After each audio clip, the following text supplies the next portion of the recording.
Good morning all of you. मैं आप सभी लोग का रोशन एकेडमी में स्वागत करता हूं। और आइए आज हम लोग अपना देखते हैं होम मैनेजमेंट का। ये हमारा 53 प्रैक्टिस सेट है, मीन्स 53वां प्रैक्टिस सेट हमारा है। आइए इस प्रैक्टिस सेट के तहत जो आपके टॉपिक हैं वो हमारे टॉपिक यहाँ पर दिख रहे हैं कि गृह प्रबंधन के निर्धारक जो तत्व हैं वो दिख रहे हैं, मूल्य, लक्ष्य और स्तर। मीन्स हम कहेंगे कि होम मैनेजमेंट के जो डिटरमाइन करते हैं, गृह प्रबंधन को जो डिटरमाइन करते हैं वो एलिमेंट्स हमारे कितने होते हैं? 3 होते हैं, मूल्य, लक्ष्य और स्तर। मीन्स घर का प्रबंधन आप कर रहे हैं तो उस प्रबंधन का जो निर्धारण होगा वो निर्धारण हमारे 3 तत्वों द्वारा होता है। इसीलिए इनको बोला जाता है गृह प्रबंधन के निर्धारक तत्व। ये तत्व आपको दिख रहे होंगे, मूल्य, लक्ष्य, स्तर। मीन्स हम कहेंगे वैल्यू, गोल और स्टैंडर्ड। तो यहाँ पर वैल्यू भी है, हम कहेंगे हमारा गोल भी है, हम कहेंगे और हमारा स्टैंडर्ड भी है। तो इन तीनों तत्वों के द्वारा ही गृह प्रबंधन का डिटरमाइंड किया जाता है, मीन्स निर्धारण किया जाता है। यहाँ पर देखिए बोल रहा पहला क्वेश्चन आपका कि मानवीय मूल्य को प्रेरणा प्रदान करने वाला तत्व है। तो यहाँ पर हम लोग को मालूम है कि जो मोटिवेट करते हैं वो मोटिवेट करने वाले हमारे तत्व कौन कौन से हैं? मानवीय मूल्य को देखिए, ह्यूमन वैल्यू, मानवीय मूल्य को प्रेरणा प्रदान करने वाला तत्व है। अब यहाँ पर कुल तत्व तो हमें दिए गए हैं, 3 तत्व दिया गया, मूल्य, लक्ष्य और स्तर। लेकिन मोटिवेशन, हम कहेंगे यहाँ पर प्रक्रिया हमारी प्रेरणा का मोटिवेशन की है। मोटिवेशन मीन्स कौन सा एलिमेंट है गृह प्रबंधन में जो व्यक्ति को मोटिवेट करता है? हम कहेंगे मोटिवेशन मीन्स व्यक्ति को मोटिवेट करता है, व्यक्ति को मोटिवेट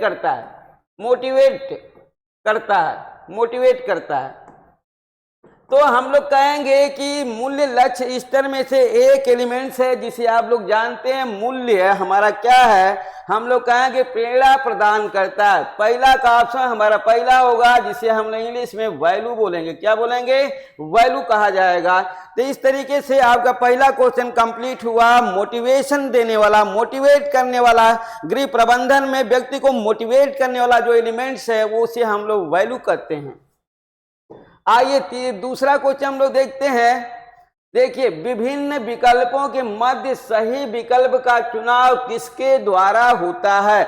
हम कहेंगे कि विभिन्न विकल्प की उत्पत्ति किसके द्वारा होती है? हम लोग अभी कल ही हम लोग ने पढ़ा कि एक नहीं कई विकल्प लिए जाते हैं, चुने जाते हैं, किसके द्वारा? डिसीजन द्वारा। हम लोग कहेंगे कि हमारा देखिए विभिन्न विकल्पों के मध्य सही विकल्प का चुनाव हमारा प्रोसेस है कि विकल्प बनाया गया डिसीजन द्वारा।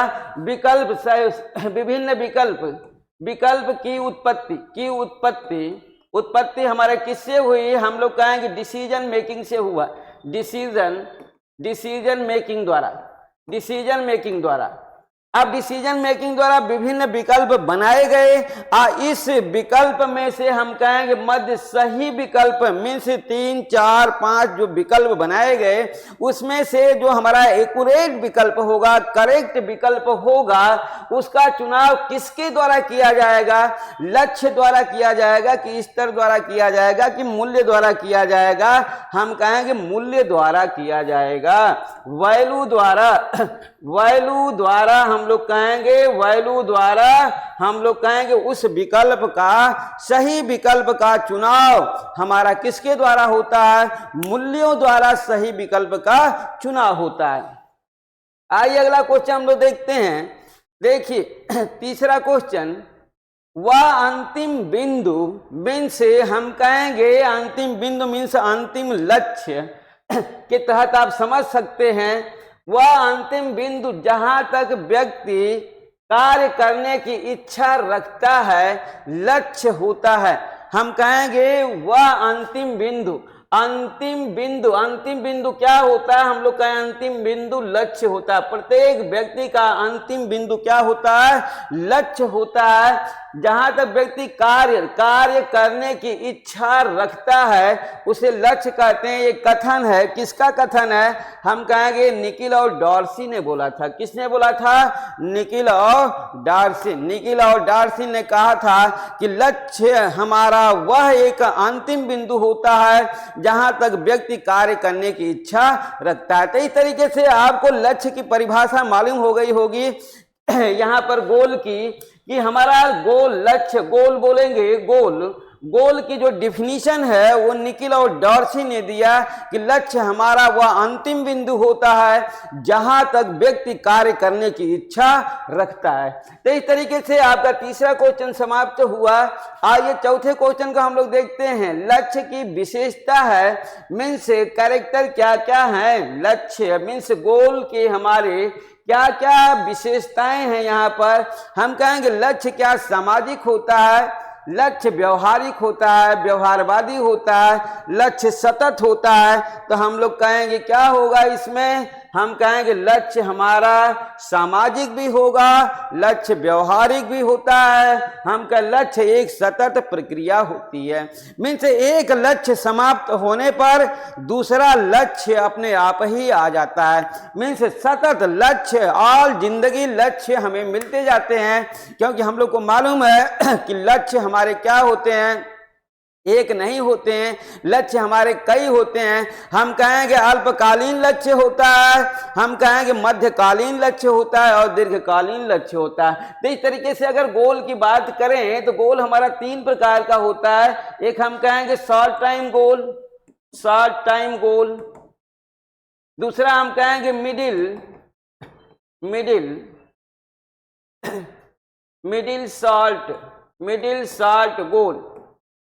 शॉर्ट गोल, एक हम कहेंगे लॉन्ग टाइम गोल।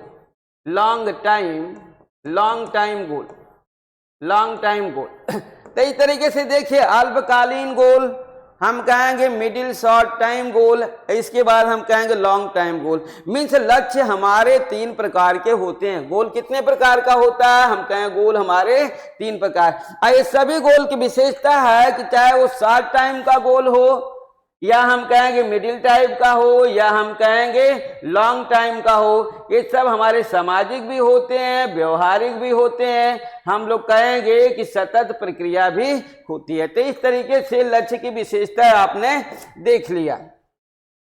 आइए 5वां क्वेश्चन हम लोग देखते हैं। लक्ष्य की उत्पत्ति होती है, लक्ष्य की उत्पत्ति यहाँ पर देखिए, लक्ष्य की व्यक्ति होती है। ये आपका क्वेश्चन थोड़ा मिस्टेक है। हम कहेंगे लक्ष्य की उत्पत्ति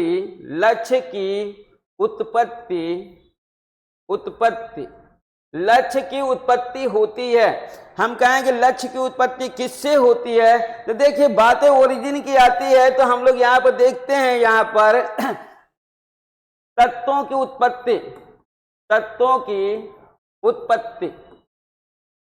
उत्पत्ति एवं प्रभाव। इस तरीके से आप यहां से समझ सकते हैं कि तत्वों की उत्पत्ति और प्रभाव को आप देखिए कि किस तत्व की उत्पत्ति किस तत्व से हुई है और कौन सा तत्व किस पर कौन सा प्रभाव डालता है। तो इस तरीके से हम लोग कहेंगे कि यहाँ पर देखिए, वैल्यू, फर्स्ट हमारा तत्व वैल्यू होता है, दूसरा हमारा हम लोग कहेंगे कि गोल होता है और तीसरा हम लोग कहेंगे स्टैंडर्ड होता है। स्टैंडर्ड मीन्स कुल मिलाकर के हमें मालूम हो गया कि फर्स्ट, सेकेंड और ये हमारा थर्ड, ये 3 हमारे स्तर होते हैं। मीन्स मूल्य, लक्ष्य और ये हमारा स्तर, ये 3 हमारे क्या होते हैं? तत्व हैं। हम कहेंगे कि लक्ष्य की उत्पत्ति मूल्य द्वारा उत्पत्ति। देखिए, उत्पत्ति किससे हुई? हम लोग कहेंगे उत्पत्ति मूल्य से उत्पत्ति किसकी हुई? गोल की हुई। हम कहेंगे मूल्य से ही उत्पत्ति हमारी स्टैंडर्ड की हुई उत्पत्ति। देखिए, ये उत्पत्ति, अब हमें मालूम हो गया कि हमारे मूल्य से लक्ष्य और स्तर की उत्पत्ति होती है। फिर हम कहेंगे इनका क्या होता है? हम कहेंगे कि यहाँ पर देखिए, इस स्टैंडर्ड का हम लोग कहेंगे एक दूसरे पे प्रभाव होता है, हम कहेंगे इफेक्टिव होता है, ए भी और ए भी एक दूसरे को प्रभावित करते हैं, एक दूसरे को प्रभावित करते हैं। लक्ष्य और स्तर एक दूसरे को प्रभावित करते हैं, लक्ष्य भी मूल्य को प्रभावित करता है। हम लोग कहेंगे कि देखिए ये प्रभावित करता है इसको प्रभावित, और स्तर भी इसे क्या करता है, प्रभावित मीन्स हम कहेंगे कि अगर हमारा गोल मिल गया तो हम कहेंगे कि हमारा वैल्यू क्या हुआ, बढ़ गया। मीन्स हमारे कैरेक्टर को बढ़ा देता है। मूल्य से उत्पत्ति हुई किसकी, लक्ष्य और स्तर की, और लक्ष्य और स्तर क्या किए मूल्य के लिए, उसके हम कहेंगे मूल्य को बढ़ा दिए, मीन्स उसका और अच्छा खासा मूल्य हो गया। तो इस तरीके से लक्ष्य और स्तर भी एक दूसरे पर क्या करते हैं, प्रभावित करते हैं। जैसा आपका लक्ष्य होगा स्टैंडर्डता आपकी वैसी होगी। बहुत अच्छा खासा आपका लक्ष्य मिल गया, बड़ा लक्ष्य मिल गया, तो आपका स्टैंडर्ड अच्छा हो जाएगा। अगर आपका बहुत अच्छा स्टैंडर्ड है तो आप अच्छा गोल अचीव कर सकते हैं। तो इस तरीके से हम लोग कहेंगे कि स्टैंडर्ड अच्छा होगा तो आप अच्छा गोल ही अचीव कर सकते हैं। अगर आपने अच्छी गोल अचीव कर ली तो आपका स्टैंडर्ड अच्छा हो जाएगा। इन दोनों के द्वारा हम कहेंगे कि व्यक्ति का मूल्य भी क्या करेगा, बढ़ जाएगा। तो इस तरीके से हम लोग कहेंगे लक्ष्य की उत्पत्ति होती है, मूल्य से होती है, इसके बाद अभिवृत्तियों से होती है, दार्शनिकताओं से होती है। मीन्स हम कहेंगे सभी, मीन्स आपको धार्मिक होना चाहिए, धार्मिक अगर होंगे तो भी आपका मूल्य बढ़ेगा, ये दार्शनिकताओं से। इसके बाद हम कहेंगे कि आपकी अभिवृत्तियां मीन्स एटीट्यूड आपका बढ़िया होना चाहिए, एटीट्यूड आपका अच्छा होना चाहिए, अभिवृत्तियां। इसके बाद आपको मालूम है कि ये वैल्यू तो है, ये वैल्यू से उत्पत्ति होती है। तो लक्ष्य की उत्पत्ति होती है, हम लोग को मालूम हो गया, मूल्य से, अभिवृत्तियों से और दार्शनिकताओं मीन्स धार्मिकताओं से, मीन्स डी सभी से। आइए छठा क्वेश्चन देखिए, जोन्स के अनुसार लक्ष्य कितने प्रकार का होता है। जोन्स ये हमारे वैज्ञानिक हैं, इन्होंने बताया कि लक्ष्य कितने प्रकार का होता है। इन्होंने कहा कि लक्ष्य हमारे 3 प्रकार के होते हैं, जिसे अभी हमने दिया था कि short time goal, middle short time goal और फिर हम कहेंगे लॉन्ग टाइम गोल। तो इस तरीके से मालूम हो गया कि ये 3 गोल हमारे होते हैं जिसे जोन्स ने दिया था। आइए नेक्स्ट क्वेश्चन देखते हैं, 7वां क्वेश्चन। देखिए जहां तक कोई व्यक्ति, क्वेश्चन है आपका कि जहां तक कोई व्यक्ति लक्ष्य प्राप्त करने हेतु कार्य करने को तैयार है उसे स्तर कहते हैं। मीन्स स्टैंडर्डता आपको मालूम हो गए कि स्तर किसे कहते हैं। यहां पर आपको बताया जाता है किसी के द्वारा, तो क्या बताया गया यहाँ पर, मीन्स डिफिनीशन है ये हमारी, ये स्तर की परिभाषा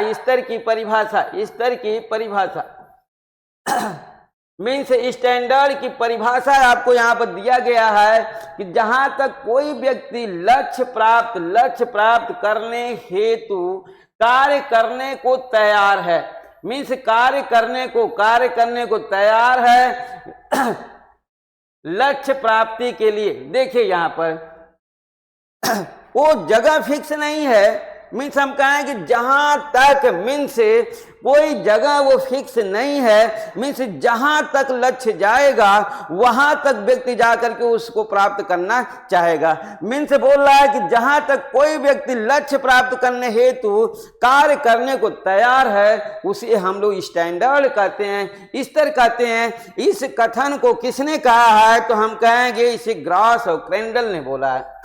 किसने बोला इसे, ग्रास और क्रेंडल ने ये परिभाषा दी है।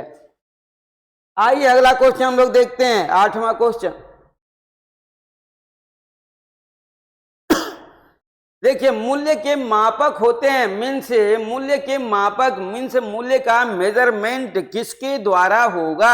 हम कहेंगे मूल्य का मेजरमेंट मीन्स व्यक्ति का जो मूल्य होगा उसको नापा जाएगा, किसके द्वारा नापा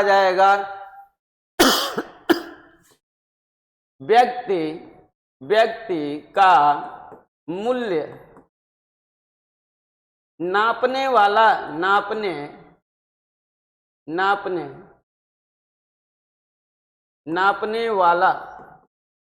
नापने वाला इस हमारा तत्व नापने वाला तत्व है। मीन्स प्रत्येक व्यक्ति का एक मूल्य होता है, उस मूल्य को नापने वाला कौन सा तत्व होता है, हम कहेंगे कि क्या वो लक्ष्य होगा या स्तर होगा। तो हम कहेंगे कि लक्ष्य चाहे जितना बड़ा आप पा जाओ, लेकिन आपको अपनी स्टैंडर्डता बनानी पड़ेगी।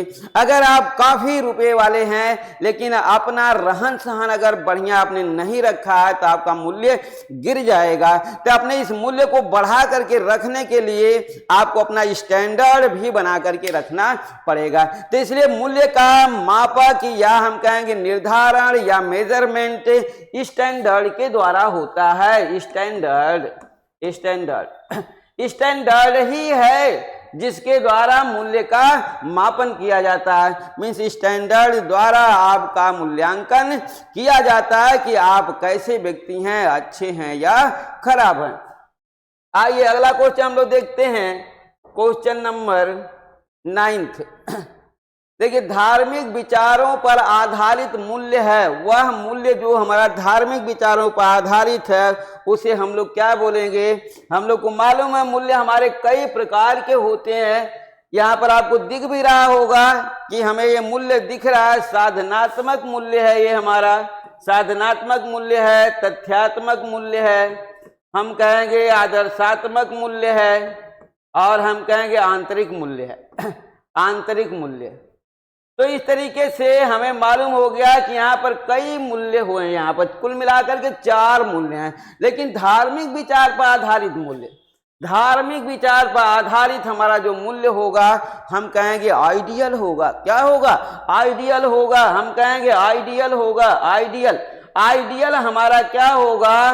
धार्मिक विचारों पर आधारित मूल्य होगा। मीन्स हम कहेंगे आदर्शात्मक। क्या बोलेंगे हम लोग? कहेंगे आदर्शात्मक मूल्य। आइए देखिए, हमारा ये क्वेश्चन सी सही हुआ 9वां का, आदर्शात्मक।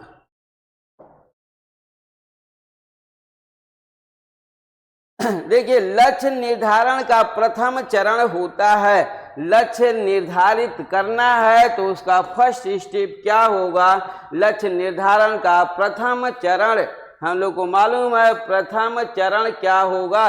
लक्ष्य निर्धारण का। तो इस तरीके से हर हमारे स्तर के या लक्ष्य के या हम कहें मूल्य के क्या होते हैं? स्टेप होते हैं, चरण होते हैं। उसमें पहला चरण, दूसरा चरण, तीसरा चरण, किसी में 3 चरण है तो किसी में 4 चरण है तो किसी में 5 चरण है। तो आइए देखिए, मूल लक्ष्य निर्धारण का प्रथम चरण होता है मूल्य लक्ष्य स्तर। तो हम लोग कहेंगे कि हमारा क्या होगा? लक्ष्य निर्धारण का प्रथम चरण हमारा मूल्य होता है। लक्ष्य का निर्धारण किसके द्वारा होगा? हम कहेंगे मूल्य के द्वारा होगा। Means first step of the goal is a value. Means पहला हमारा लक्ष्य का प्रथम चरण हमारा मूल्य होता है। आइए 11वां क्वेश्चन देखते हैं। जीवन को अर्थ प्रदान करता है। मीन्स यहाँ पर कौन सा तत्व है जो जीवन को, हम कहेंगे जीवन को मीन्स लाइफ को अर्थ प्रदान करता है। तो जीवन को अर्थ प्रदान करने वाला तत्व, प्रदान करने वाला तत्व है। मीन्स जीवन को अर्थ प्रदान करने वाला तत्व हमारा मूल्य होगा कि लक्ष्य होगा कि स्तर होगा। हम कहें जीवन को जो अर्थ प्रदान करेगा उस तत्व को हम लोग वैल्यू कहेंगे। प्रत्येक वैल्यू का हमारा क्या है? प्रत्येक व्यक्ति का अपना एक अलग अलग मूल्य होता है। जितने भी व्यक्ति हुए हैं इस हमारे समाज में, सभी व्यक्तियों का अपना अपना एक मूल्य होता है। और उस मूल्य को अर्थ प्रदान कौन करता है? जो है हम कहेंगे कि मूल्य प्रदान करेगा हमारे जीवन को, तो हमारा मूल्य है जो हम कहेंगे कि यहाँ पर पहले ऑप्शन के तहत दिया गया है। तो आइए अब हम लोग अपना देखते हैं 12वां क्वेश्चन। देखिए, मूल्य होता है, मूल्य हमारा मानवीय होता है क्या मानवीय होता है या दोनों होता है? तो हम कहेंगे मूल्य हमारा क्या होता है, अमानवीय होता है। लोग कहते हैं बहुत से लोग कि मूल्य मानवीय होता है, लेकिन आप हमेशा याद रखेंगे कि मूल्य हमारा क्या होता है, हम कहेंगे मूल्य हमारा अमानवीय होता है। तो इस तरीके से देखिए, मूल्य मानवीय न होकर के मूल्य क्या होता है, अमानवीय। यहाँ पर सी ऑप्शनल भी है कि मूल्य मानवीय भी होता है और अमानवीय भी होता है, लेकिन नहीं, हम कहेंगे मूल्य हमारा क्या होता है, अमानवीय होता है। देखिए, हमारी क्रियाओं के निर्देशक सिद्धांत होते हैं। जो भी हमारी एक्टिविटी है उस एक्टिविटी के अनुरूप देखा जाए तो हम लोग कहेंगे निर्देशक सिद्धांत। हमारी एक्टिविटी के निर्देशक सिद्धांत कौन होता है इस तत्व में, निर्देशक सिद्धांत व्यक्ति का निर्देशक, या हम ऐसे कह सकते हैं व्यक्ति का निर्देशक सिद्धांत होता है। हम कहेंगे मूल्य व्यक्ति का निर्देशक सिद्धांत होता है। मूल्य ही व्यक्ति को क्या करता है, उस व्यक्ति को निर्देशित करता रहता है कि आपको ये चीज करना चाहिए कि नहीं करना चाहिए। आप इतने प्रतिष्ठित हैं, आपको ये कार्य शोभनीय नहीं है, मीन्स ये कार्य आपको नहीं करना चाहिए, मीन्स आपको निर्देशित करता है आपका मूल्य। देखिए, बैंक से पैसा निकालने हेतु चेक लिखना किस प्रकार का लक्ष्य है, तो हम कहेंगे कि ये हमारा वर्क दिखा रहा है या लक्ष्य दिखा रहा है। हम कहेंगे बैंक द्वारा यहाँ पर लिया गया है, बैंक से पैसा निकालने हेतु चेक लिखना किस प्रकार का ये लक्ष्य है हमारा। तो किस प्रकार, क्या अल्पकालीन लक्ष्य है या मध्यकालीन है या दीर्घकालीन लक्ष्य है, तो हम लोग को मालूम है, हम लोग कहेंगे इसे कि हमारा मध्यकालीन लक्ष्य है। कौन सा लक्ष्य है, हम कहेंगे मध्यकालीन, मिडिल शॉर्ट टाइम गोल है हमारा। क्या बोलेंगे इसको, बोलेंगे मिडिल शॉर्ट टाइम गोल। तो इस तरीके से आपने देख लिया 14वां क्वेश्चन अपना। आइए 15वां क्वेश्चन हम लोग देखते हैं। देखिए, बच्चों के पढ़ाने हेतु पुस्तकें खरीद कर देना लक्ष्य है। कौन सा लक्ष्य है हमारा, कि बच्चों को पढ़ने के लिए हम लोग पुस्तकें खरीद के देंगे कि लो आप इसे पढ़ो। ये पुस्तक खरीदना भी एक लक्ष्य है। वो कौन सा लक्ष्य है, मीन्स पुस्तक खरीदना और उसे बच्चों को पढ़ने के लिए देना। हम कहेंगे सब्जी खरीदना और उसे घर में बनाने के लिए देना। तो इस तरीके से दो का प्रोसेस है, एक तो खरीदने का, दूसरा देने का। तो जहाँ खरीदने और देने की बातें आती है वहां पर हम कहेंगे वो लक्ष्य हमारा मिडिल का होता है। कौन सा होता है, हम कहेंगे वो मध्यकालीन लक्ष्य होता है। मीन्स जैसे आपने देखा जो है कि चेक लिखना और उसे पैसा निकालने के लिए देना। तो इस तरीके से आपको दिख रहा होगा कि दो प्रोसेस इसमें दिख रहा है, एक करना फिर एक दूसरे के लिए करना, एक स्वयं करना और एक दूसरे के लिए करना या दूसरे से करवाना। तो इस तरीके से मध्यकालीन हमारा लक्ष्य मिला है आपको यहाँ पर। आइए 16वां क्वेश्चन देखते हैं। देखिए, खाना बनाना किस प्रकार का लक्ष्य है, मीन्स भोजन बनाना है, तो भोजन बनाना हमारा किस प्रकार का लक्ष्य है। अब भोजन बनाना, व्यक्ति को खाने के लिए देना, ये अलग बातें हो जाती है। ओनली फॉर भोजन बनाना, तो यहाँ पर देखिए बातें हैं हमारा खाना बनाना। यहाँ पर देखिए खाना बनाना, तो इस तरीके से खाना बनाना हमारा, हम कहेंगे कि हमारा शॉर्ट टाइम गोल है। हम लोग क्या बोलेंगे, शॉर्ट टाइम गोल। अब देखिए यहीं पर है कि खाना बनाना एवं भोजन के लिए देना एवं खाने के लिए, सीधे ऐसे लिखिए, खाना बनाना एवं खाने के लिए देना। अगर ये दोनों प्रोसेस आ गया कि खाना बनाना भी है और खाने के लिए देना भी है, तो अब इसे हम लोग कहेंगे कि हमारा मिडिल हो जाएगा। क्या कहेंगे, मिडिल शॉर्ट हो जाएगा, मिडिल शॉर्ट टाइम गोल इसे कहेंगे हम लोग, मिडिल शॉर्ट टाइम इसे गोल बोला जाएगा। तो आपको मालूम हो गया होगा कि खाना बनाना हमारा क्या है, शॉर्ट टाइम गोल है, मीन्स अल्पकालीन हमारा लक्ष्य है। आइए अगला क्वेश्चन हम लोग देखते हैं, 17वां क्वेश्चन देखिए। बोला है कि किस तत्व की उत्पत्ति नहीं होती है, तो हम कहेंगे कि यहाँ पर 3 तत्व हैं, 3 तत्वों में से कोई 2 तत्व की उत्पत्ति होती है, और एक इसमें कौन सा ऐसा तत्व है जिसकी हम कहेंगे उत्पत्ति नहीं होती है। तो हम लोग को मालूम है कि लक्ष्य की उत्पत्ति होती है, स्तर की उत्पत्ति होती है, मीन्स गोल और स्टैंडर्ड दोनों उत्पन्न होते हैं वैल्यू के द्वारा, जबकि वैल्यू की उत्पत्ति नहीं होती है। तो आपको सीधे मालूम हो गया कि हमें मूल्य की उत्पत्ति नहीं होती है। यहाँ पर क्वेश्चन ये, किस तत्व की उत्पत्ति नहीं होती है, तो हम लोग कहेंगे मूल्य की उत्पत्ति नहीं होती है। इस मूल्य से लक्ष्य और स्तर की उत्पत्ति होती है। आइए अगला क्वेश्चन देखते हैं, 18वां क्वेश्चन देखिए। कौन सा तत्व संबंधों पर आधारित होता है, मीन्स संबंधों पर आधारित तत्व हमारा कौन सा होगा, मीन्स एक दूसरे से रिलेटेड हमारे तत्व कौन है और कौन सा तत्व संबंधों पर आधारित नहीं है। तो देखिए हम लोग कहें कौन सा तत्व संबंधों पर, कौन सा संबंधों पर आधारित है, संबंधों पर आधारित है, हम कहें दूसरा आधारित नहीं है, आधारित नहीं है। तो देखिए हम लोग का मालूम है कि संबंधों पर कौन सा तत्व आधारित है। तो देखिए मूल्य, लक्ष्य और स्तर ये तीनों एक दूसरे पर क्या हैं, आधारित हैं। अगर क्वेश्चन अगर आपको आता है कि संबंधों पर आधारित तत्व नहीं है, तो वहाँ एक ऑप्शनल होगा इसमें कि कोई नहीं, तो हम लोग कहेंगे कोई नहीं। बात यहाँ पर आती है कि हमारे जितने भी होम डिटरमाइंड्स या होम मैनेजमेंट डिटरमाइंड्स एलिमेंट्स होते हैं, 3 मूल्य, लक्ष्य, स्तर, ये तीनों एक दूसरे पर क्या होते हैं, आधारित होते हैं, एक दूसरे तीनों पर संबंधित होते हैं। आइए 19वां क्वेश्चन हम लोग देखते हैं।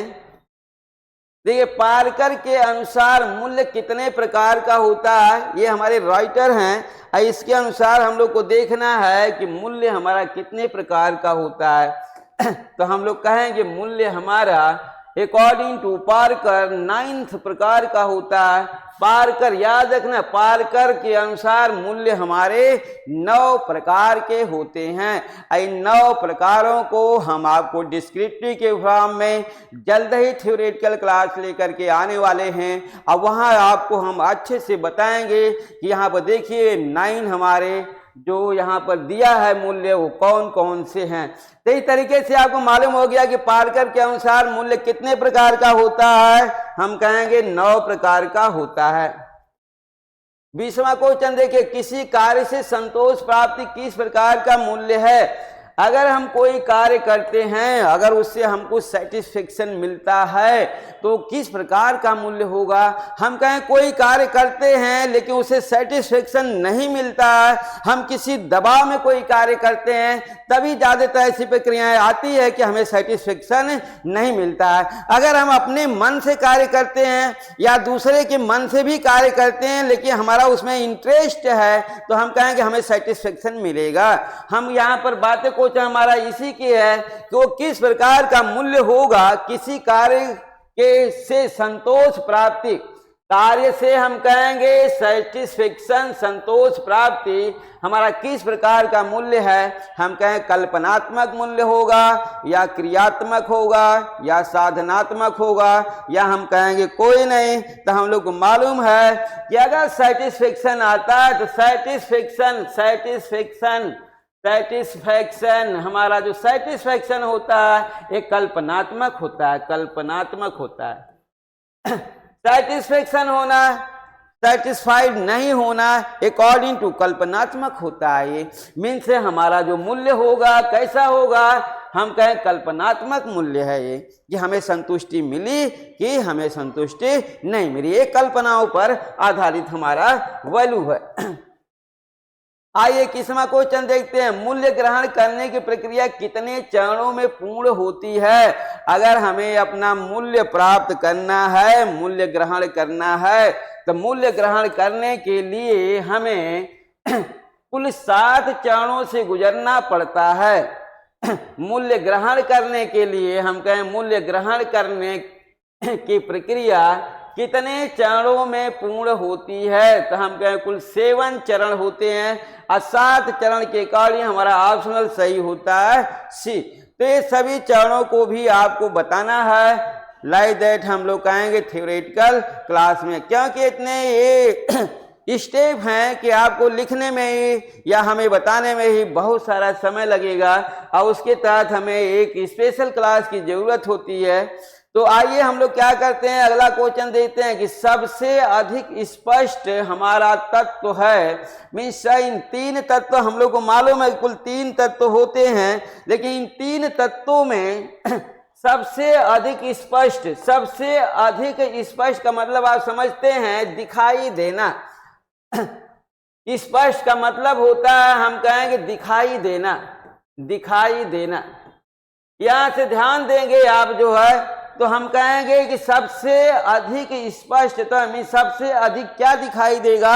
हम कहेंगे इन 3 तत्वों में क्या मूल्य सबसे अधिक दिखाई देगा, या लक्ष्य दिखाई देगा, या स्तर? हम कहेंगे व्यक्ति का रहन सहन दिखाई देगा। स्तर का मीन्स हम कहेंगे रहन सहन। रहन और सहन हमारा क्या है? Means standard, standard, standard. सबसे अधिक हमारा दिखाई देने वाला हम कहेंगे तत्व है, दिखाई देने वाला तत्व है, तो हम कहेंगे वो हमारा स्टैंडर्ड होता है। तो अब आपको समझ में आ गया होगा कि सबसे अधिक स्पष्ट मीन्स स्पष्ट को याद रखना कि स्पष्ट का मतलब होता है दिखाई देना। तो सबसे अधिक क्या दिखाई देगा? हमारा रहन सहन दिखाई देता है। तो इस तरीके से इसका ऑप्शन सही होता है, आपका सी सही होता है। आइए अगला हम लोग देखते हैं क्वेश्चन अपना। जीवन स्तर को कितने भागों में बांटा गया है? तो यहाँ पर हम कहेंगे लाइफ स्टैंडर्ड मीन्स स्तर को कितने भागों में बांटा गया है? हम कहेंगे 2 भाग में, 4 भाग में, 5 भाग में, 3 भाग में। तो हमें मालूम है कि स्टैंडर्ड के हमारे कितने भाग होते हैं? 3 भाग होते हैं। एक हम कहेंगे लो स्टैंडर्ड, मिडिल स्टैंडर्ड और हाई स्टैंडर्ड। मीन्स 3 की प्रक्रिया में आप देखेंगे तो हम कहेंगे लो स्टैंडर्ड, फिर हम कहेंगे मिडिल स्टैंडर्ड, मिडल होगा, और फिर हम कहेंगे हाई स्टैंडर्ड, हाई स्टैंडर्ड। तो इस तरीके से आपको मालूम हो गया जीवन स्तर को कितने भागों में बांटा गया? 3, लो, मिडिल और हाई स्टैंडर्ड। तो इस तरीके से आपका 23 का ऑप्शन सही होता है डी। 24वां क्वेश्चन हम लोग देखते हैं। मूल्य लक्ष्य होता है, ये लक्ष्य मूल्य होता है। देखिए गोल वैल्यू हम लोग इंग्लिश में क्या बोलेंगे? गोल वैल्यू किसे कहा गया है? तो आइए हम लोग देखते हैं, इसे आप कह सकते हैं गोल वैल्यू। मीन्स यहाँ पर गोल वैल्यू मीन्स हम कहेंगे कि मूल्य ही हमारा है यहाँ पर तथ्यात्मक एवं आदर्शात्मक मूल्य। किस मूल्य को हम लोग कहेंगे, किस मूल्य को लक्ष्य मूल्य कहा जाता है? साधनात्मक मूल्य, ये हमारा दोनों। तो देखिए यहाँ पर लक्ष्य भी है और मूल्य भी है, दोनों को एक नाम दिया गया। हम कहेंगे क्या वो तथ्यात्मक या आदर्शात्मक को कहा गया मूल्य को, या साधनात्मक मूल्य को कहा गया? तो हम लोग को इतना मालूम है कि हम लोग कहेंगे साधनात्मक मूल्य को। किसे बोला गया? साधनात्मक मूल्य को। मीन्स इसे साधनात्मक मूल्य को ही हम लोग क्या बोलते हैं? लक्ष्य मूल्य कहा जाता है। आइए नेक्स्ट क्वेश्चन हम लोग देखते हैं अपना 25वां क्वेश्चन। मूल्य की प्रकृति होती है, मूल्य हमारा कैसा होता है? हम लोग कहेंगे मूल्य हमारा स्थायी होता है कि अस्थायी होता है कि दोनों होता है? तो हम लोग को मालूम है कि मूल्य हमारा स्थिर नहीं होता है। प्रत्येक व्यक्ति का अपना एक मूल्य होता है और ये मूल्य परिवर्तनशील होता है। हम कहेंगे मूल्य परिवर्तनशील होता है, परिवर्तनशील होता है। मूल्य परिवर्तनशील होता है। मीन्स हम कहेंगे परिवर्तनशील है तो कभी कहेंगे स्थायी होगा, कभी स्थायी होगा तो कभी हम कहेंगे अस्थायी होगा, अस्थायी। मीन्स हम कहेंगे कि मूल्य हमारा, मूल्य का जो नेचर है, नेचर, ये नेचर हमारा स्थायी भी होगा और अस्थायी भी होगा। तो इस तरीके से आपने देख लिया कि व्यक्ति का मूल्य कभी बढ़ता है तो कभी घटता है। अगर अच्छा विचार दिया तो उसका मूल्य बढ़ गया, अगर गलत विचार दिया तो उसका मूल्य घट गया। चाहे वो जिस भी लक्ष्य को प्राप्त किया हो, लेकिन जो उसके विचार हैं, जो उसके थॉट हैं, वो उसके मूल्य को कम और अधिक करता रहता है। तो ये स्थायी भी होगा और अस्थायी भी होगा, दोनों रूपों में होगा। आइए 26वां क्वेश्चन देखते हैं। केंद्र बिंदु कहा जाता है, मीन्स किस गृह प्रबंधक निर्धारक तत्व को केंद्र बिंदु कहा जाता है। तो हम लोग को इतना तो मालूम ही है कि केंद्र बिंदु क्या होगा। तो देखते हैं हम लोग यहाँ पर केंद्र बिंदु, गृह प्रबंधन के निर्धारक तत्वों में से किस केंद्र बिंदु तत्व, केंद्र बिंदु तत्व किसे कहा गया। हम कहेंगे कि सबसे पहला जो हमारा गृह प्रबंधन निर्धारक तत्व है वो हमारा वैल्यू है। मीन्स वैल्यू से ही ओरिजिन होती है हमारी गोल की और स्टैंडर्ड की। तो हम केंद्र बिंदु में किसे लेंगे, मूल्य को लेंगे, वैल्यू को लेंगे। आइए 27वां क्वेश्चन देखते हैं। किसी भी सपने को साकार करने में मदद करता है। कोई भी अगर आप ड्रीम देख रहे हैं, A to Z कोई भी अगर ड्रीम आप देख रहे हैं, तो उसको सफल बनाने में, मीन्स सक्सेस करने में हम कहेंगे मदद करता है। कौन हमारा तत्व है, वह कौन सा तत्व है जो हमारे सपने को साकार करने में हमारी मदद करता है। तो हम कहेंगे कि क्या मनोवृत्ति है, या दर्जा है, या मूल्य है, या लक्ष्य है। तो देखिए किसी भी सपने को साकार या पूर्ण, किसी भी सपने को पूर्ण करने के लिए हमें सबसे पहले अपने लक्ष्य को प्राप्त करना होगा। जब हम अपने लक्ष्य को प्राप्त कर जाएंगे तो हम अपने सभी सपने पूरे कर लेंगे। लक्ष्य प्राप्ति पर कहेंगे, लक्ष्य प्राप्ति पर सभी सपने पूर्ण हो जाते हैं। लेकिन जब तक आप अपना लक्ष्य प्राप्त नहीं कर पाएंगे तब तक आपका सपना पूर्ण नहीं हो सकता, सपना साकार नहीं हो सकता। तो इसलिए सभी लोगों को पहले अपने लक्ष्य पर ध्यान देना चाहिए, इसके बाद सपनों पर ध्यान अपने आप ही हो जाएगा। क्योंकि जैसे लक्ष्य मिल जाएगा वैसे आपकी आर्थिक स्थिति मजबूत हो जाएगी और आप अपने सपने को पूर्ण कर सकते हैं। आइए इसके तहत हम लोग को मालूम हो गया कि हमारा ऑप्शनल क्या सही रहा, डी सही रहा। आइए 28वां क्वेश्चन देखते हैं। किसी बिंदु पर कुछ करने की इच्छा है, किसी भी पॉइंट पर कुछ करने की जो इच्छा है उसे हम लोग क्या कहेंगे, उसे हम कहेंगे लक्ष्य कहेंगे। क्या कहेंगे, उसे हम कहेंगे गोल। किसी बिंदु पर कुछ करने की इच्छा हमारा, वो बिंदु हमारा क्या होगा, हम कहेंगे वो बिंदु हमारा गोल होगा। क्या होगा, वो बिंदु हमारा गोल होगा। आइए 29वां क्वेश्चन देखते हैं। कौन अनौपचारिक मूल्य पद्धति है। मीन्स हम कहेंगे औपचारिक और अनौपचारिक दो हमारी मूल्य पद्धतियां होती हैं। हम कहेंगे कि इस मूल्य पद्धतियों में हमारा क्या है, अनौपचारिक मूल्य पद्धति। तो इस तरीके से देखिए मूल्य पद्धतियां हमारी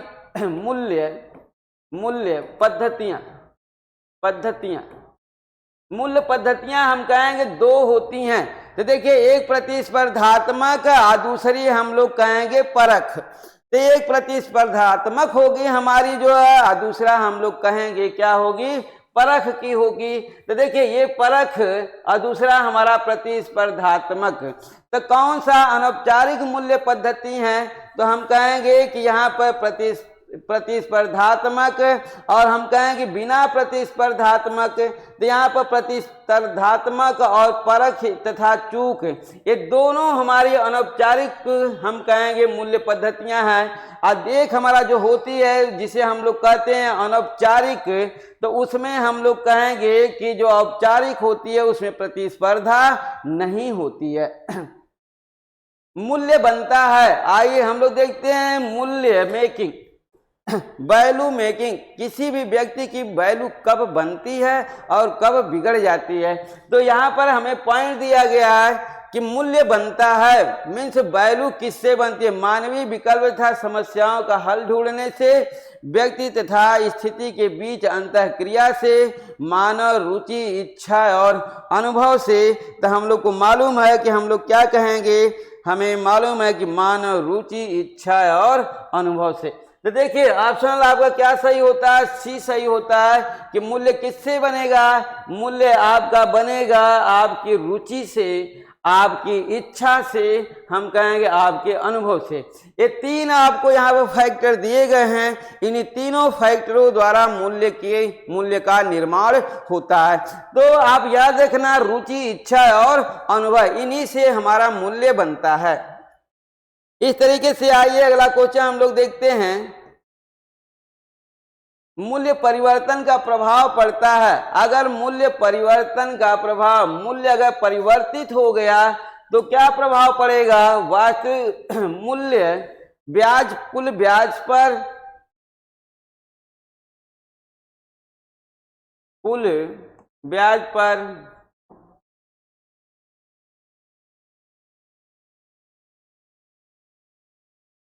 देखिए करा कुल ब्याज पर, शेष ब्याज पर, वास्तविक ब्याज दर पर या ब्याज की मौद्रिक दर पर मूल्य परिवर्तन का प्रभाव।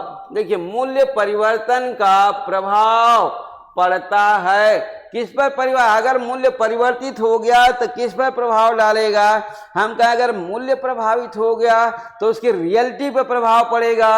हम कहेंगे रियलिटी पर, रियलिटी पर प्रभाव पड़ेगा, रियलिटी पर प्रभाव पड़ेगा, प्रभाव मीन्स वास्तविक ब्याज दर पर। हम लोग क्या बोलेंगे?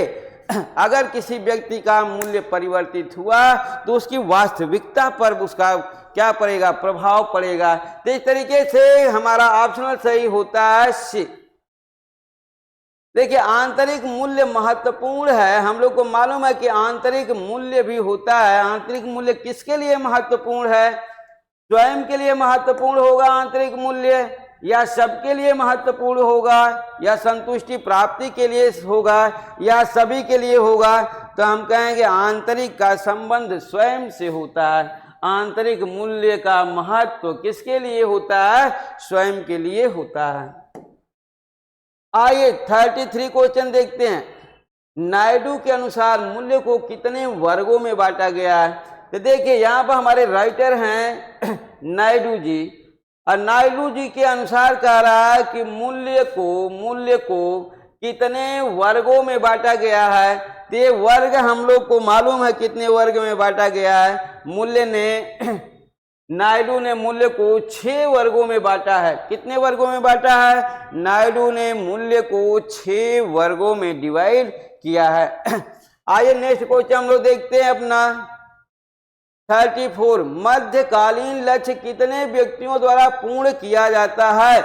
मध्यकालीन हमारे जो लक्ष्य हैं उसको पूर्ण करने के लिए कितने व्यक्ति चाहिए? हम कहेंगे कम से कम 2 व्यक्ति चाहिए। एक हम कहेंगे कि चेक लिखने वाला और दूसरा चेक को बैंक में ले जाने वाला। तो इस तरीके से मध्यकालीन का एग्जाम्पल अगर याद है तो आप देखिए कि एक चेक लिखेगा और दूसरा उस चेक को ले जाएगा। तो इस तरीके से हमें मालूम हो गया कि मध्यकालीन लक्ष्य प्राप्ति के लिए 2 व्यक्तियों की आवश्यकता होती है। हम कहेंगे यहाँ पर मिला हमें 2 व्यक्ति। एक हम कहेंगे क्या करेगा? एक चेक लिखेगा, दूसरा चेक को बैंक में ले जाएगा। आइए 35 क्वेश्चन देखिए। दीर्घकालीन लक्ष्य है नौकरी पाना, शिक्षा ग्रहण करना, शादी करना। आपको मालूम ही होगा कि हम कहेंगे कि ये सभी हमारे क्या हैं? नौकरी पाना, शिक्षा ग्रहण करना, शादी करना, ये सभी हमारे दीर्घकालीन लक्ष्य हैं। हम इसे बहुत ज़्यादा समय ये सब लेते हैं, इसलिए इन्हें दीर्घकालीन लक्ष्य बोला गया। लक्ष्य की विशेषता है जो उत्पन्न होती है किससे उत्पन्न होगा लक्ष्य? इच्छाओं द्वारा, वृत्तियों द्वारा, दार्शनिकताओं द्वारा, हम कहेंगे डी सभी के द्वारा। तो हम लोग को मालूम है कि लक्ष्य ये सभी विशेषताएं हैं। लक्ष्य की विशेषता है, लक्ष्य की सभी विशेषताएं जो उत्पन्न होती हैं किसके द्वारा? इच्छाओं द्वारा भी, वृत्तियों द्वारा, दार्शनिकताओं द्वारा, मीन सभी के द्वारा हमारा क्या है, इसकी उत्पत्ति होती है। आइए नेक्स्ट क्वेश्चन 37। गृह व्यवस्थापन का अनिश्चित एवं आत्मगत तत्व है, मीन्स होम मैनेजमेंट के तो हम लोग मालूम है कि ये तीनों हमारे निर्धारक तत्व हैं, लेकिन यहाँ पर क्वेश्चन आपका दिया है कि अनिश्चित एवं आत्मगत तत्व। सबसे अच्छा क्वेश्चन आपका ये है हम लोग कहेंगे कि ये क्वेश्चन आपका सबसे बेस्ट है और लेटेस्ट है, आने वाला है कि गृह व्यवस्थापन होम मैनेजमेंट का अनिश्चित एवं आत्मगत, अनिश्चित एवं आत्मगत तत्व हम लोग कहेंगे मूल्य होता है। आत्मगत मीन्स अपनी आत्मा स्वयं से जुड़ा हुआ हमारा क्या है, हम कहेंगे मूल्य है। तो देखिए होम मैनेजमेंट का अनिश्चित एवं आत्मगत तत्व की बात आएगी तो हम लोग कहेंगे वैल्यू होता है व्यक्ति का। आइए 38 क्वेश्चन देखते हैं। निम्न में साधनात्मक मूल्य है, मीन्स साधनात्मक मूल्य हमारा साधना से संबंधित है या साधन से संबंधित है। इसे आप देखिए, योजना / कौशल, क्रमबद्धता / क्षमता, सी कहेंगे दोनों। तो हम लोग को मालूम है कि क्या होगा, हम कहेंगे साधन से संबंधित है। साधनात्मक मूल्य हमारा संसाधन, संसाधन से संबंधित है, से संबंधित है, साधन से संबंधित है। मीन्स साधन हमारा जब होगा तो हम अपने कार्य क्या करेंगे, क्रमबद्धता लाएंगे। हम कहेंगे संसाधन हमारा होगा, मीन्स संसाधन आपको मालूम ही है कि मानवीय होता है, मानवीय संसाधन, और हम कहेंगे अमानवीय संसाधन, अमानवीय संसाधन। तो इन दोनों संसाधनों के द्वारा हम लोग कहेंगे कि योजना बनाई जाएगी, स्किल डेवलप किया जाएगा, उसमें क्रमबद्धता लाई जाएगी और उसमें क्षमता के द्वारा उसको किया जाएगा। हम कहेंगे हमारा ऑप्शनल सही होता है दोनों। आइए 39 क्वेश्चन देखिए। प्रेम, कला, ज्ञान, खेल, आराम, महत्वाकांक्षा किस प्रकार का मूल्य है? यहाँ पे एक नहीं कई एग्जाम्पल आपको दिए गए हैं। तो हम कहेंगे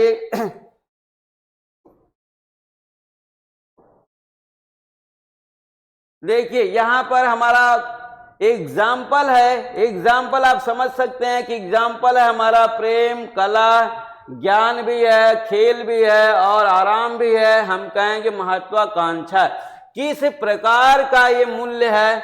हम कहेंगे क्या ये आंतरिक मूल्य है या साधनात्मक मूल्य है या तथ्यात्मक मूल्य है? डी बोला ए और बी। हम कहेंगे हाँ ये हमारा आंतरिक मूल्य भी है और साधनात्मक मूल्य भी है, मीन्स ए और बी, मीन्स दोनों सही है हमारा। जैसे आप जानते हैं प्रेम हमारा आंतरिक मूल्य है, कला ज्ञान आंतरिक मूल्य है, खेल हमारा साधनात्मक मूल्य है, आराम हमारा आंतरिक मूल्य है, महत्वाकांक्षा हमारा आंतरिक मूल्य है। तो इस तरीके से आपका 39 क्वेश्चन समाप्त हुआ। आइए 40वां क्वेश्चन देखिए। अमेरिका या अन्य देशों में, बोला अमेरिका या अन्य देशों में सफलता पाना किस प्रकार का मूल्य है? मीन्स आप फॉरेन में सफल हो रहे हैं, जब आप फॉरेन में सफल हो रहे हैं तो ये किस प्रकार का आपका मूल्य होगा? हम कहेंगे कि फॉरेन में सफल होना हमारा तथ्यात्मक मूल्य कहलाता है। क्या बोलेंगे? तथ्यात्मक। फॉरेन में सफल होना या विदेश में सफल होना व्यक्ति का तथ्यात्मक मूल्य होता है। आइए अगला क्वेश्चन हम लोग देखते हैं 41। देखिए रहन सहन का स्तर डॉट डॉट में बदल जाता है। रहन सहन का स्तर किस में बदल जाता है? हम कहेंगे हैबिट में बदल जाता है। रहन सहन का स्तर, स्टैंडर्ड, स्टैंडर्ड जो भी व्यक्ति का स्टैंडर्ड होगा, ये स्टैंडर्ड ही चेंज होता है किस में? हैबिट में। हैबिट में स्टैंडर्ड चेंज होते हैं किस में? हैबिट में चेंज होते हैं, मीन्स हम कहेंगे आदत। तो इस तरीके से आपको मालूम हो गया आदत, हैबिट, एक हमारा आदतन भी था, निर्णयन भी है। तो इस तरीके के बहुत सारे क्या है, छोटे छोटे पॉइंट्स हैं जिसे हमें अच्छे से जानने होते हैं। आइए 42 क्वेश्चन देखिए, किस प्रकार के लक्ष्य को स्थायी माना जाता है? कौन सा लक्ष्य हमारा स्थायी है और कौन सा लक्ष्य हमारा अस्थायी है? मीन्स हम कहेंगे लक्ष्य हमारे दो तरह के भी होते हैं, उसके स्टेबिलिटी के आधार पर, स्थायित्व के आधार पर लक्ष्य दो प्रकार का होता है। एक हम कहेंगे स्थायी लक्ष्य और दूसरा हमारा अस्थायी लक्ष्य। तो देखिए यहाँ पर क्वेश्चन आपका यही पूछ रहा है कि किस प्रकार के लक्ष्य को स्थायी माना जाता है, वो अल्पकालीन या मध्यकालीन या दीर्घकालीन या डी हम कहेंगे सभी। तो हम लोग को मालूम है कि जो लॉन्ग टाइम गोल होते हैं, दीर्घकालीन लक्ष्य हमारा क्या होता है? स्थायी होता है, इसे बदला नहीं जा सकता है। तो आइए हम लोग को अगला क्वेश्चन देखते हैं अपना 43, मूल्य की विशेषता नहीं है। यहाँ पर हमें काउंट्स करना है विशेषता। अब विशेषता जब आप काउंट्स कर लेंगे और उसके अंतर्गत जो नहीं आएगा वही हमारा ऑप्शनल होगा। तो आइए हम लोग कहेंगे कि क्या मूल्य की विशेषता ऐच्छिक, मूल्य क्या ऐच्छिक होता है? हम कहेंगे हाँ, मूल्य ऐच्छिक होता है। मूल्य से क्या संतुष्टिदायक होता है? हाँ, हम कहेंगे संतुष्टिदायक होता है। मूल्य हमारा रिलेशन पर आधारित है, मूल्य रिलेटेड होता है, रिलेटेड। मूल्य मापन संभव नहीं है, मूल्य मापन संभव है कि नहीं है? हम कह रहे हैं कि मूल्य मापन संभव है। ये देखिए हम कहेंगे मूल्य मापन संभव है, मूल्य का मापन किया जा सकता है। हम कहेंगे मूल्य का मापन किया जा सकता है। और यहाँ पर विशेषता कह रहा है कि मापन संभव नहीं है, मापन संभव नहीं है मीन्स विशेषता नहीं है। डी ऑप्शन हमारा सही होगा, क्योंकि मूल्य का मापन संभव होता है, यहाँ पर बोल रहा नहीं है। आइए अगला क्वेश्चन 44 देखिए, डॉट काम करने का तरीका बताते हैं। यहाँ पर कौन सा हमारा तत्व है जो काम करने का तरीका बताता है?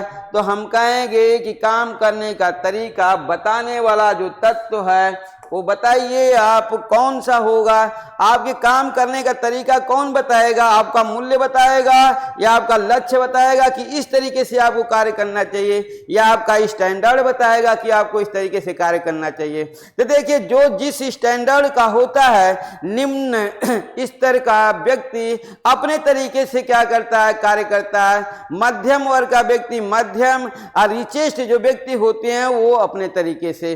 तो हम कहेंगे हर व्यक्ति का स्टैंडर्ड अलग अलग होता है, तो व्यक्ति अपने स्टैंडर्ड के अनुरूप अपना कार्य करता है और अपने आप को मेंटेन रखता है। तो हम लोग को मालूम हुआ कि काम करने का तरीका हमारा स्टैंडर्ड बताता है। क्या कहेंगे? स्टैंडर्ड ही व्यक्ति का उसके कार्य करने का तरीका बताता है। एक पढ़ा लिखा व्यक्ति और एक अनपढ़ व्यक्ति दोनों के कार्यों का अंतर होता है अकॉर्डिंग टू उसके स्टैंडर्ड के अनुरूप। आइए 45 क्वेश्चन देखते हैं। स्तर मूल्य के मापक होते हैं। बोल रहा है कि स्तर द्वारा मूल्य का मापन होता है। ये सत्य बात है, ये कथन है। किसका कथन है? हम कहेंगे इसे निकिल और डार्सी ने बोला। किसने बोला? निकिल और डार्सी। यहाँ पर देखिए, निकिल और डार्सी के अनुसार मूल्य को स्तर द्वारा नापा जाता है। इन्होंने बताया कि मूल्य को स्तर द्वारा नापा जाता है। तो इस तरीके से हम लोग को मालूम हुआ है। एक क्वेश्चन का आंसर हमें क्या मिला? बी मिला। निकिल और डार्सी ने बताया था कि मूल्य स्तर द्वारा नापा जाता है। लक्ष्य एक डॉट प्रक्रिया है। हम कहेंगे लक्ष्य कैसी हमारी प्रोसेस है, कैसी प्रक्रिया है। लक्ष्य क्या सतत होते हैं, असतत होते हैं या दोनों होते हैं। हम कहेंगे लक्ष्य हमारा सतत होता है। एक लक्ष्य जब समाप्त होता है तो दूसरा लक्ष्य स्वतः आ जाता है। मीन्स लक्ष्य हमारा क्या होता है, सतत होता है, कंटिन्यू, लगातार, एक खत्म हुआ नहीं कि दूसरा लक्ष्य आ गया। तो हम कहें लक्ष्य एक हमारा क्या है, सतत प्रक्रिया होती है। आइए नेक्स्ट क्वेश्चन देखिए, लक्ष्य की उत्पत्ति होती है, लक्ष्य की प्रकृति होती है। मीन्स लक्ष्य का नेचर पूछा गया है यहाँ पर कि लक्ष्य का नेचर कैसा होता है। नेचर ऑफ गोल, हम लोग कहेंगे nature of goal, nature of goal. देखिए नेचर ऑफ गोल, गोल का नेचर स्थिर होगा या गतिशील होगा या दोनों होगा। तो हम लोग को मालूम है कि लक्ष्य बदलते रहते हैं, इसका नेचर कैसा होगा, गतिशील होगा।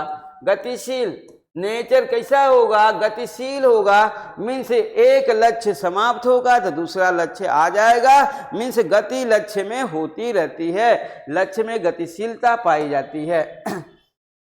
आइए 48 क्वेश्चन देखिए, मानवीय व्यवहार को प्रेरणा देने वाला मूल्य है। यहाँ पर मानवीय व्यवहार को प्रेरणा देने वाला तत्व हमारा पहला क्वेश्चन रहा है कि मानवीय व्यवहार को प्रेरणा देने वाला तत्व है, तो वहाँ था मूल्य।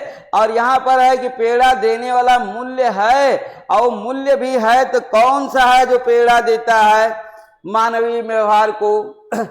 मीन्स व्यक्ति मोटिवेट होता है, मोटिवेट होता है मूल्य के द्वारा।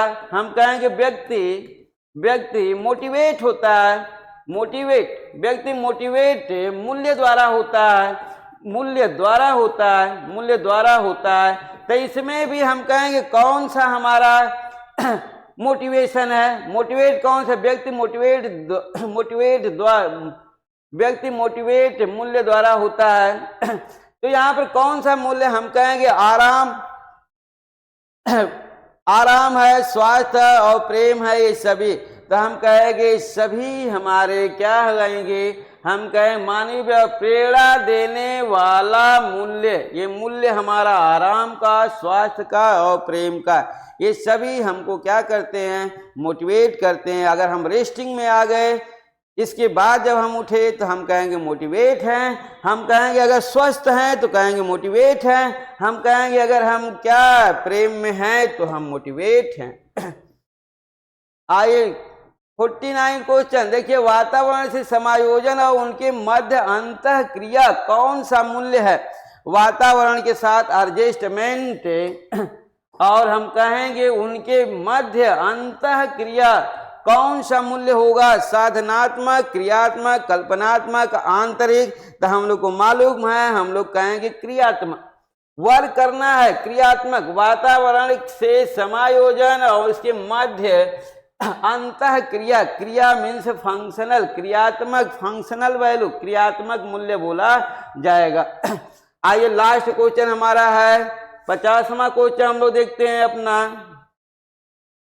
मूल्य ग्रहण करने के चरणों का उल्लेख किया है, किसने किया है कि मूल्य ग्रहण करने के चरणों का उल्लेख हम लोग को मालूम है कि मूल्य ग्रहण करने के चरणों का उल्लेख सभी ने किया है। रथ ने भी किया है, हॉर्मिंग ने भी किया है, स्वाइमन ने भी किया है। मीन्स ऑप्शन हमारा डी सही होता है कि इन सभी राइटरों ने क्या कर रखा है, मूल्य ग्रहण करने के चरणों का उल्लेख किया है। तो इस तरीके से आज हमारा गृह प्रबंधन के निर्धारक तत्व, मूल्य, लक्ष्य और स्तर के सभी 50 क्वेश्चन कंप्लीट हुए। और नेक्स्ट टॉपिक के लिए और नेक्स्ट प्रैक्टिस सेट के लिए हम अगले दिन फिर मिलते हैं। तब तक के लिए नमस्कार।